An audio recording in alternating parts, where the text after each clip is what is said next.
Subscribe చేసుకున్న వాళ్ళందరికీ ధన్యవాదాలండి. Welcome to part 2. భౌమాసురుడు ధైర్యవంతుడైన రాజుగా ఎదిగాడు.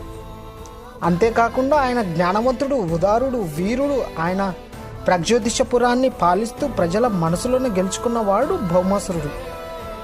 ఎంతటి రాజు అయినా చెడు సహవాసాలు తప్పవు కదా. ప్రజల మనసులు గెలుచుకున్నాడు. అంతా సాఫీగా సాగే సమయానికి అహంకార భరితుడైన అసురరాజు అయినటువంటి బాణాసురుడు అతని జీవితంలోకి ప్రవేశించడంతో అతని దారి అధర్మం వైపు మరలింది.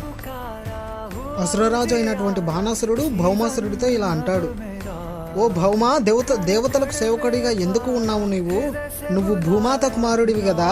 స్వర్గాన్నే పాలించే శక్తి నీకు ఉంది. నిన్ను ఎవరూ తాకలేరు అని చెప్తాడు. రెచ్చగొడితే రెచ్చిపోతాం కదండి అన్నట్లుగా బాణాసురుడి మాటలకు భౌమాసురుడు